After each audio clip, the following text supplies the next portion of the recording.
Hola amigos, ¿qué tal? Stuart here from Spain Speaks with an update on the current situation in Spain, day 178 of the current situation, and we'll take a look in just a minute at some of the news that has caught my attention over the last couple of days or so. Firstly, a big thanks to people that supported the channel through a small donation. You can see your name here. Big thanks to people that bought merchandise, and a big thanks to my patrons on Patreon, as always, for your continued support. Now, let's get into some of the news that has caught my attention over the last couple of days. And we've heard lots of stories recently about possible confinements, whether or not cities would be confined. We saw that the health minister came out last week and said that there's no need at the moment to confine a city like Madrid, even though cases are on the increase in that city. And the mayor of Madrid yesterday came out and said that he no longer rules out that Madrid may suffer confinement due to COVID. With the cases of contagion by coronavirus on the rise throughout the national territory and especially in the community of Madrid, the shadow of a new confinement continues to hover over the end of summer. While a few weeks ago the refusal was outright, the situation has turned towards no scenario is ruled out. Those have been the words used this Monday by the mayor of Madrid, José Luis Martínez Almeida, who has still rejected that possibility at this moment. So regarding possible future confinements, no scenario being ruled out according to the mayor of Madrid. So the people in that city and its surrounding areas will have to live with the uncertainty for the next couple of weeks and see how the health situation pans out. Now, some news on a possible vaccine. The health minister yesterday came out and said that Spain could have 3 million doses of the coronavirus vaccine in December. The minister affirms that Europe will buy a minimum of 7 vaccines and a maximum of 9, although at the moment there is only one contract, and that is with the AstraZeneca company because it is the one with the most advanced trials. The health minister said on Monday that if the clinical analyses exceed the guarantees, Spain could have about 3 million doses in December of the 30 million available in Europe of the COVID-19 vaccine being developed by the University of Oxford and the company AstraZeneca. And another newspaper today has come out with a headline saying the specific interest groups, the key to knowing who will receive the vaccine first in Spain. The health department is already working with the autonomous communities to design the vaccination system against the coronavirus. Spain could receive in the month of December the first 3 million doses of the vaccine against the virus, and given this progress, the health department is already working with the communities in the definition of specific interest groups, that is, people who will receive the doses preferentially. So there you go, Spain could get 3 million doses of the vaccine in December, and as we saw, the communities working on specific interest groups, the groups that will get preferential access to the vaccine at the end of the year. So it'll be interesting to see exactly who those groups are. Now, as we know, case numbers are on the increase in Spain at faster rates than other European countries, and a lot of people in Spain are still asking themselves, why is that the case? One newspaper yesterday put forward the theory that in Spain we live in a crowded society, the variable that can help explain the second wave of COVID. 20 of the 33 most densely populated square kilometers in Europe are in Spain, and many of these points coincide with the neighborhoods hardest hit by the coronavirus. Spain continues to lead the levels of impact of the coronavirus pandemic in Europe. The virus spreads in our country up to 10 times faster than in other neighboring nations. And at the moment, there is no single reason for this situation. There is talk of a lack of tracking that would have slowed down the expansion, of the misuse of measures such as the mask, our close and social culture, and even our liking of shouting as possible factors for the spread. But there are other key factors like our population density, one that is not often talked about and can also have an influence.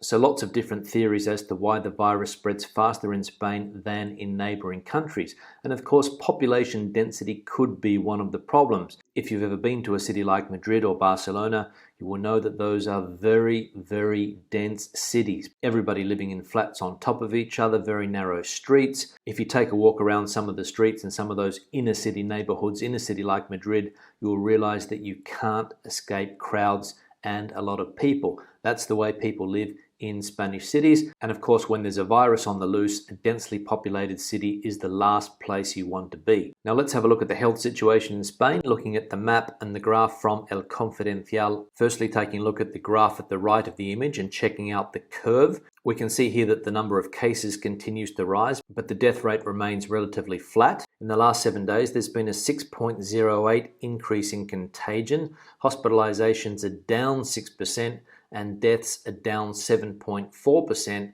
on previous data. If we have a look at the evolution of cases accumulated in a 14-day period per 100,000 inhabitants, we can see that Madrid is still out in front on 520.28 cases. Murcia is up to 226.32 cases. The Canary Islands are still below the 200 mark at 193.09 cases. And Asturias is still the autonomous community in Spain with the lowest amount of cases per 100,000 inhabitants at 63.65. And we can see that 2 of the 3 autonomous communities that neighbour Asturias have 200 cases or more per 100,000 inhabitants. So the low amount of cases in Asturias is still difficult, at least for me, to understand. Now we know that Spain is on the blacklist of the majority of European countries at the moment regarding travel. Lots of countries recommending against travelling to Spain at the moment because of the high case numbers. People have to go into quarantine when they return from Spain. However, Spanish diplomacy is working to secure less strict travel restrictions. Madrid has reached out to Brussels, Germany and Britain in a bid to provide some relief to the tourism industry,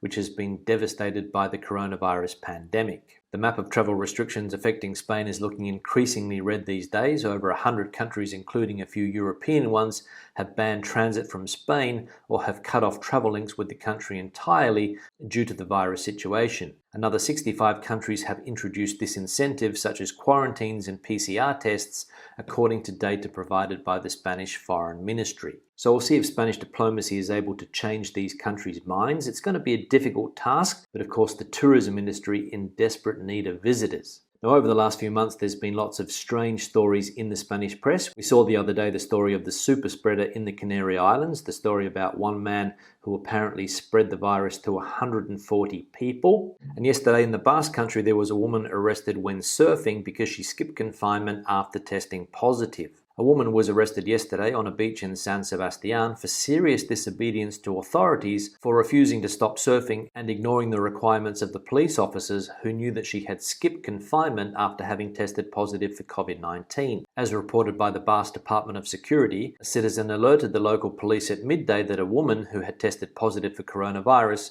was surfing on a San Sebastian beach instead of being confined to her home. So there you go, just one of the many stories circulating around Spain at the moment about people who test positive but decide not to self-isolate. They get on with their day-to-day, and then we ask ourselves why case numbers are increasing in Spain. Now let's have a look at some of the comments from recent videos. One here from Roman: is there a place where people can find a list of bank-owned properties? As somebody currently looking for a place in Spain to buy, that could be handy. Yeah, Roman, thanks for the comment, and you're in luck. There is a place where you can find this type of property at a website called Sareb, sareb.es.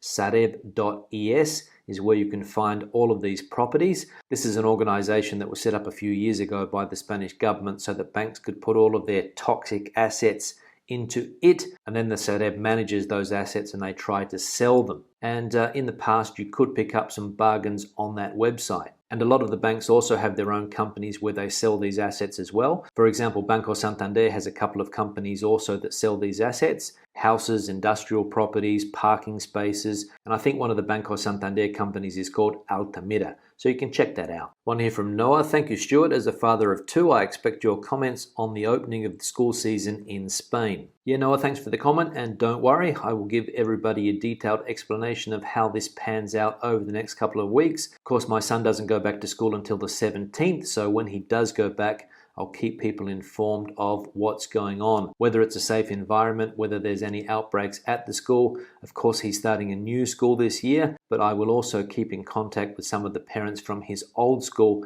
and see what the situation is like there. So stay tuned. One here from Janet: hi Stuart, thanks for the laugh about the cold Atlantic water. You should try St Andrews in Scotland. It's really cold. Yeah, Janet, thanks for the comment. I can imagine that the waters in that part of the world are extremely cold and probably a lot colder than the water here in Portugal. But for me here in Portugal, the water is a lot colder than the water that I was used to in Australia, for example. When I went home at Christmas time, you can really see the difference in water temperatures between Australia and the Atlantic Ocean. And of course, like I said the other day, the Mediterranean Sea, in comparison with this ocean that we have here in Portugal, is like a bathtub. One here from Angela: hi Stuart, thank you so much for keeping going with these videos and keeping us informed on the latest news throughout the crisis.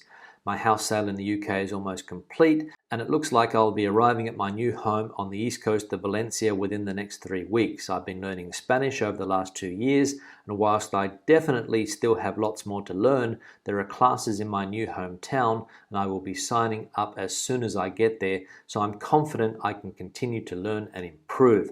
I think I'm prepared for what my new life will be like in Spain, partially from your videos. Thank you, you've made a real difference for me in managing my fears, hopes and expectations over the last few months. Yeah, Angela, thanks for the comment, and good to see that you're looking forward to your new life in Spain. And as you said, learning Spanish, which is fundamental if you want to enjoy the country, in my opinion. Of course, a lot of people don't learn the language very well. They just learn the basics. They try to get by in their day-to-day with just basic language. But in my opinion, the more you learn, the better your experience will be in Spain. And as I said, it will help you integrate better and enjoy everything that Spain has to offer. So keep up the good work and keep us up to date when you hit the ground here in Spain. One here from Sylvia, Alicante, holidays 1 week. How is it there? UK government warning against travelling. Why? Yeah, hi Sylvia, thanks for the comment. I'm not really sure what the UK criteria is for them putting that quarantine on. I think it depends on a certain amount of people per 100,000 cases that have the virus. I heard the other day that it's around 20 or 25, and of course in Spain at the moment the numbers are in the hundreds, so I don't think that quarantine restriction is going to be lifted anytime soon. But I think that roughly those are the numbers that the UK are using in order to take their decision. One here from Robert, Sabadell, the most dishonest bank I had to deal with. Yeah, Robert, thanks for the comment. To be honest, I don't know much about Banco Sabadell. I don't really know if they are a dishonest bank or not, so I'll have to take your word for it. But I think that the majority of banks in Spain are very, very similar. I can't really see much of a difference between the banks that I have done business with. However, I do know that they are a lot stricter now with regard to dishonest behavior. It's not as easy as it was in the past to rip off clients, which is what we saw with entities like Bankia about 10 years ago, where they were calling people up, especially retirees, and asking them to invest their savings in dodgy assets. All of those practices are supposedly a thing of the past with the new regulations in place. But we'll see. One here from John. Hello Stuart, me and my wife live in the UK and have just come back from a planned week's break in Benalmádena, Malaga. Yet again a great break and can't wait to visit Spain again soon. Unfortunately now in quarantine, but still well worth it. Felt safer in Spain than in the UK. Yeah, John, thanks for the comment. I'm hearing a lot of comments like this about people feeling safer in Spain than in the UK. Of course, I don't know what the situation is like in the UK, but I feel safe in Spain. I feel safe in Portugal as well. Of course, I'm not out and about as much as I would be in normal circumstances, spending a lot more time at home, and of course, trying to limit the amount of times I go out into public spaces, out to restaurants and places like that. Don't go much to bars, have coffee at home, don't have coffee in coffee shops as much as I would. So I'm trying to stay safe and limiting my exposure and risk. Finally, one here from Winston. Hi Stu, cricket today, T20. The Aussies won the toss and decided to bat first. It's live now. England were lucky to win the first T20 match, maybe revenge today. Just a little light-hearted moment from COVID, something positive for a change. Have a good one, mate. Yeah, Winston, thanks for the comment, but don't talk to me about cricket at the moment, please. I saw that you guys also won that second T20 there in the UK. Always difficult for Aussies to play cricket in the UK in those damp, humid conditions, and it takes a while for us to adapt. But hey, it was only a T20. I'm not really interested in that type of cricket. If it was a one-dayer or a test match, that'd be a different story. On that note, I'll start to wrap the video up. Questions or comments, please leave them in the section below. Debate the situation out as you normally do. Give the video a thumbs up if you liked it, thumbs down if you didn't. See you in the next one. Hasta luego.